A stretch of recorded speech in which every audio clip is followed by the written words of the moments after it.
G'day, mate. Welcome back. Lovely to see you again for another AI-themed chat. Likewise. Something a little different, actually, today that's come up.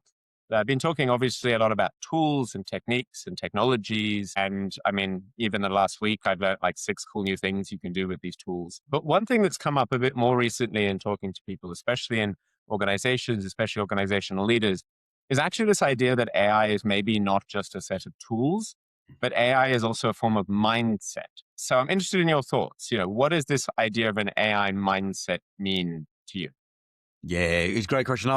I like you. I'm hearing and talking to people about this a lot. I think, uh, 2 or 3 years ago, it was all just about barreling into the tools, just use them for anything. And I think there's value in that. And to your point, they're continually evolving. We've got to keep on the front foot to make sure we're up to date. But I think people are more and more recognizing the need to, think about how they use the tools. And so the way I'm often describing, what an AI mindset is and how it complements skill set like tools is I'll talk about questioning and curiosity.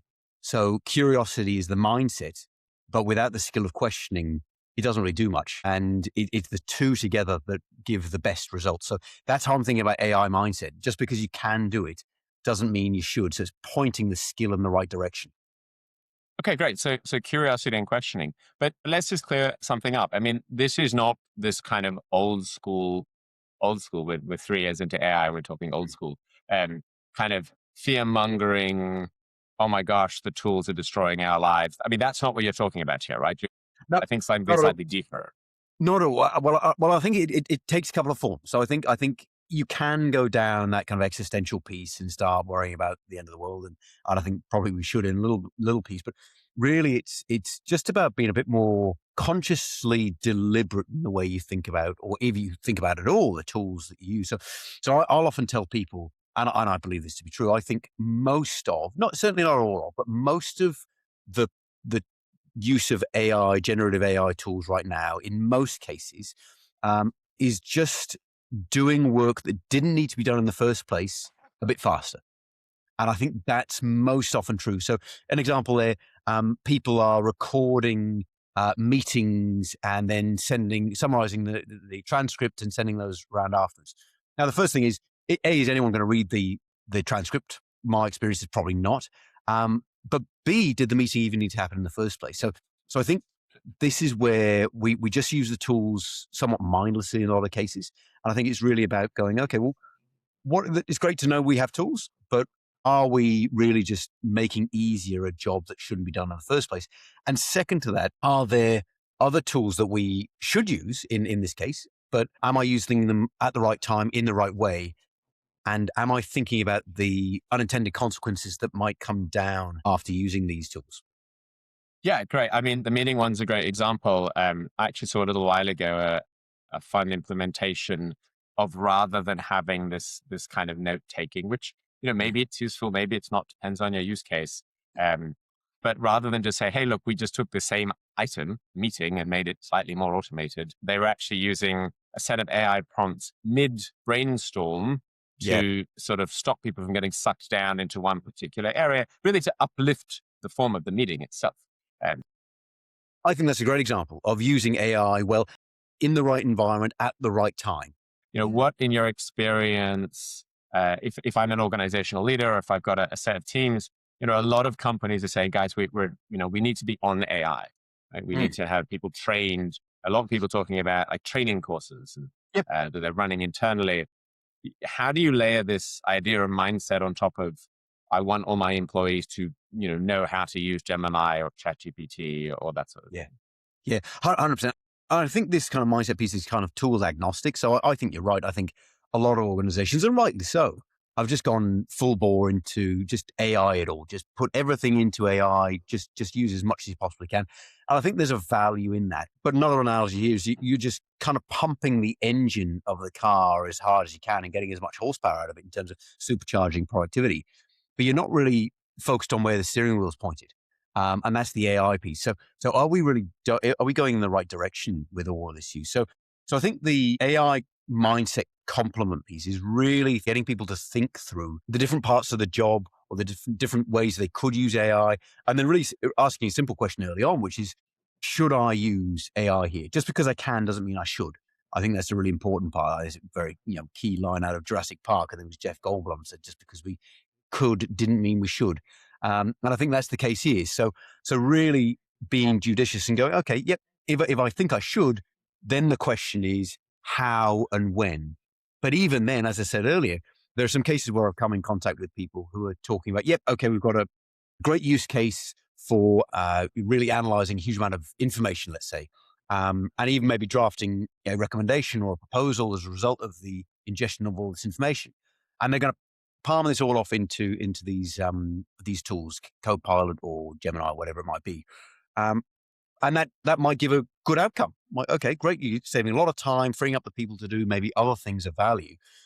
But the potentially unintended consequence there is you're jeopardizing the skill sets that you would otherwise build through doing that analysis and synthesis, which in some cases might not be a problem to jeopardize those skill sets. But I think in other cases, we probably don't really think too well about those consequences until, frankly, it's far too late.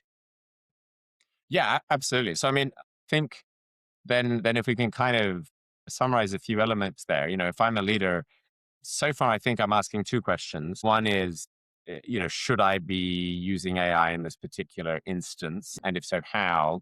The other one, it sounds like, is, if I go down that route, are there any unintended consequences beyond the kind of, I think what you're talking about here is this sort of localized optimization of a process. What else is that process or that tool or that job doing that I might not have thought of in that context?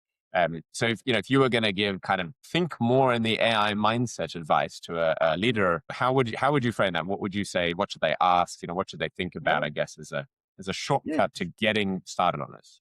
Yeah, no, I think what you've said there is pretty much spot on. I think the first question is it should rather than could. Should I use AI here rather than could I use AI here? And I think previously fine, like can I use it here? Let's just give it a go. But now we need to be a bit more deliberate.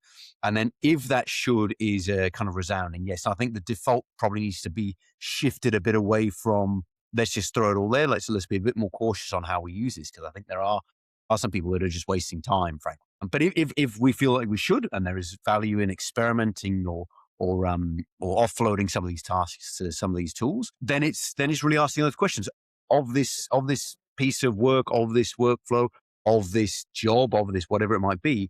Which parts are the easiest things that and most valuable things to be done by a tool? And then, as you say, the next question is, and this might not be something too easy to answer early, but what could be some of the things, both on the positive but also the negative side of the ledger, that come down as consequences, unintended or not? And I think this is something, especially we talk about often things like a pre-mortem.